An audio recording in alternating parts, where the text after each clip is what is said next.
Bon les frères, déjà soyez pas surpris de la déco un petit peu spéciale, la déco un petit peu différente de d'habitude. Comme vous en doutez, là c'est le jour de l'Aïd, je suis chez mes grands-parents. Mais bref, justement, c'est le jour de l'Aïd, je vais profiter pour dire une chose les gars. De Jong, pardonne-moi mon frère. Pardonne-moi car j'ai sorti le Khaimé, j'ai sorti l'habit traditionnel. Pardonne-nous.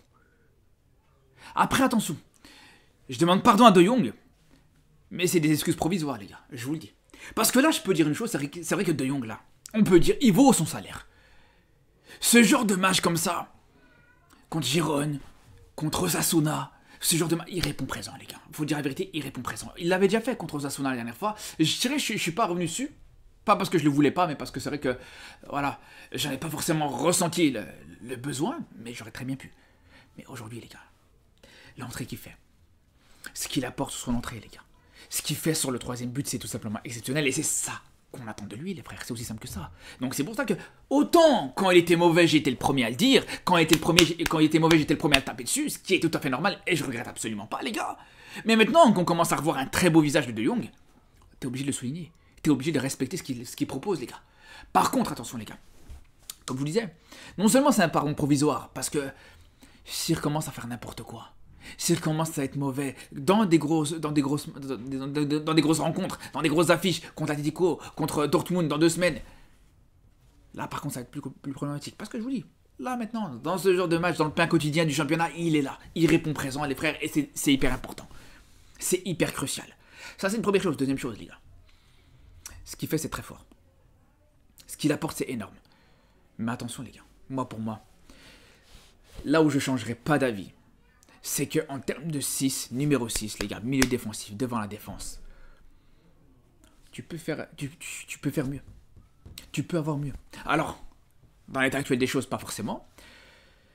Avec Casado qui est blessé, avec Bernal qui est blessé, ce qui est vraiment un vrai problème pour le Barça. Mais à terme, avec le retour de l'un et de l'autre, de Casado et de Bernal, moi je pense que ça c'est pas du tout intéressant, c'est pas du tout productif de voir un De Jong titulaire en numéro 6. Moi, franchement, les gars, je vous dis la vérité, comment je vois les choses. Pour moi, De Jong, là où il pourrait être intéressant, c'est dans une concurrence avec Dani Olmo au milieu de terrain en tant que numéro 8. Tout simplement, les frères. Tout simplement. Là, tu sais qu'il va très peu te décevoir. Mais bref, on va pas s'étaler par rapport à De Jong très longtemps dans cette vidéo. Mais ce qui est sûr, c'est que cette victoire, mais bien sûr, encore une fois, c'est une victoire qui est très cruciale, et c'est une victoire qui aurait pu ne pas arriver, tout simplement. Déjà, pour commencer, encore une fois, voilà, les blessures que tu as pu avoir sur cette trêve internationale, et surtout cette blessure de Koubarsi, la blessure d'Olmo qui s'est enchaînée, la blessure de Casado juste avant la trêve internationale, le fait que tu fasses tourner aussi avec Baldé qui était sur le banc, avec Rafinha qui n'a pas joué sur ce match, à tout moment, les gars, ça aurait pu très mal se passer, surtout que, voilà, on a vu justement cette équipe de Giron qui est revenue dans ce match, qui a réussi à égaliser, les gars. Et qui a réussi encore une fois à égaliser les frères avec encore une fois une erreur d'alignement d'Araujo, les gars, c'est plus possible. Quand je vous disais la dernière fois que Araujo, le fait qu'il soit pas apte à jouer ce match contre Osasuna, je vous disais que c'était pas une grande perte, qu'on va pas pleurer le fait qu'Araujo ne soit pas présent sur le dernier match. Les gars, il y en a qui disaient que j'abusais, mais c'est la vérité les frères. C'est la vérité les frérots. Je vous dis, ce joueur c'est un vrai problème. Araujo, c'est pas possible les gars. Ce joueur, des fois, je me pose vraiment la question, est-ce qu'il connaît vraiment la règle du hors-jeu? Il te sabote tout l'alignement, le travail de cette équipe depuis le début de la saison, les gars. C'est à chaque fois la même chose. Alors, je veux bien, sur les premiers matchs, voilà, il faut que tu t'adaptes à ce nouveau style. Il faut que tu t'adaptes. C'est vrai qu'avec Xavi, tu avais l'habitude de reculer, de jouer très bas, etc. Mais là, au bout d'un moment, frérot, fais un effort. Avec l'expérience que tu as, s'il y a un joueur comme Koubarsi est capable de le faire, c'est un joueur comme Koubarsi est capable de respecter cet alignement, pourquoi toi, t'es pas capable de le faire? Ça, c'est une première chose. Deuxième chose, les gars. Lewandowski, il faut dire une chose, les gars, sur Lewandowski.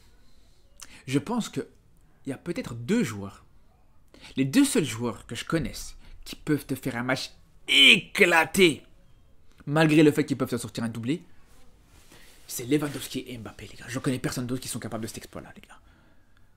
C'est la vérité. Oh, c'est vrai que CR7 aussi, par moment, ça lui arrive. Bref, on va pas entendre ce débat-là.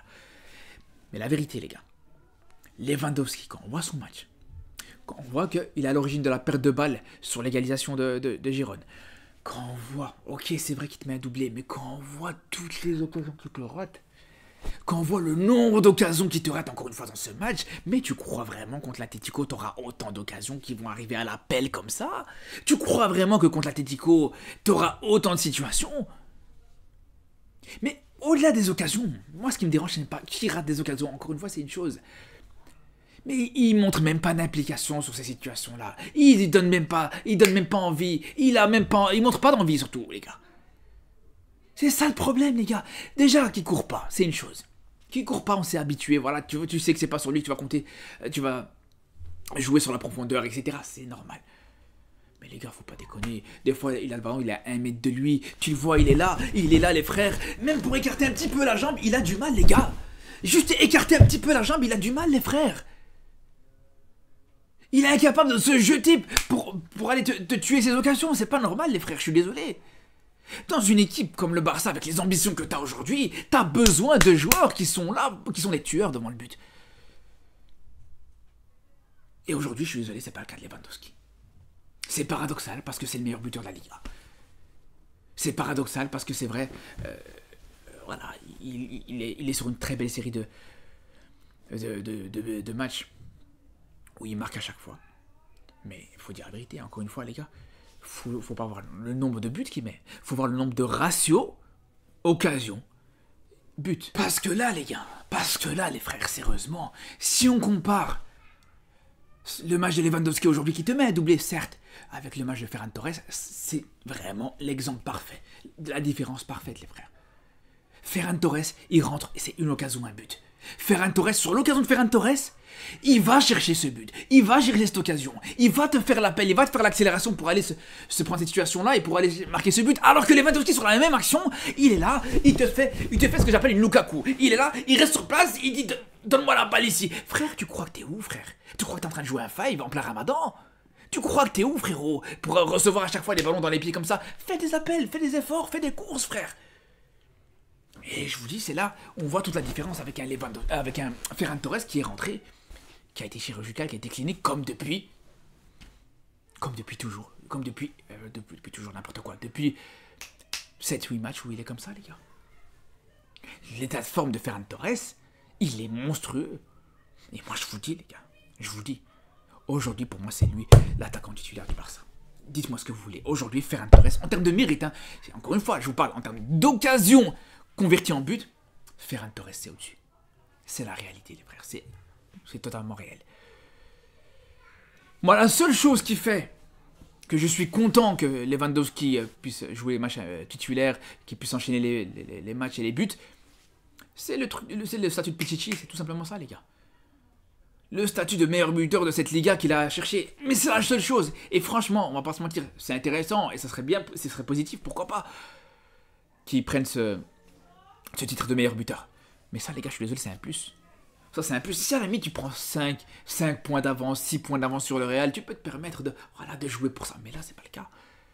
Là, on sait très bien, les gars, tu fais un faux pas, le Real revient. Une défaite, le Real revient à hauteur du Barça, les gars. C'est pour ça qu'il ne faut pas jouer avec le feu. Sinon, il y a un autre joueur sur lequel, bien sûr, encore une fois, on est obligé de revenir.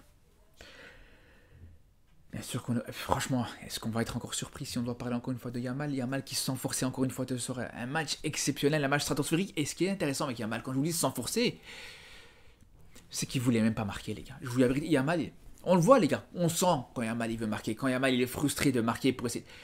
Les gars, Yamal il essayait de faire marquer Koundé aujourd'hui. Yamal il mettait en valeur Koundé aujourd'hui. Voilà, il cherchait même pas forcément le but. Il tente une frappe dans ce match, une vraie frappe, il tente une seule. Elle finit sur l'équerre, les gars, entre la barre transversale et le poteau. Non, mais les gars, vraiment, les gars, vraiment. Mais si celle-là, elle rentre encore une fois, oh là là. Si celle-là, elle rentre encore une fois, les frères, mais ça aurait été tout simplement stratosphérique. Et je vous dis, sans forcer, il est encore capable de te faire un match que certains joueurs, ils peuvent donner toute leur vie sur le terrain, ils te feront jamais ça de leur carrière. C'est ça qui est encore une fois stratosphérique, c'est ça qui est encore une fois impressionnant avec Yamal. Après, le point positif, c'est que là, tu prends ces 3 points, tu prends cette victoire. Cette grosse victoire, avec encore une fois un score très large, et tu as pu te permettre de laisser un Rafinha totalement au repos. Ça, c'est très positif. Et heureusement aussi, c'est ça aussi important, c'est très important même, que tu n'as pas eu de blessé dans ce match. Parce que là, une blessure dans ce match, aurait été très problématique, faut dire la vérité les gars. Une blessure dans ce match aurait vraiment pu poser beaucoup de problèmes pour la suite des événements, avec déjà un effectif qui commence à devenir très très short en termes de joueurs aptes à pouvoir jouer les prochains matchs. On recommence encore à avoir une infirmerie du Barça qui commence à être très remplie. Et je vous dis, là, aujourd'hui, le fait que tu arrives à t'en sortir sans blessure, c'est déjà une victoire. Sur ce, les frérots, encore une fois, Eid Mubarak à tous les musulmans et tous ceux qui fêtent cette fête. Sur ce, je vous dis à très vite pour de nouvelles vidéos sur le football européen, sur le football africain et bien sûr avec ce Barça Atlético qui va arriver mercredi. Et surtout d'ici là, prenez soin de vous.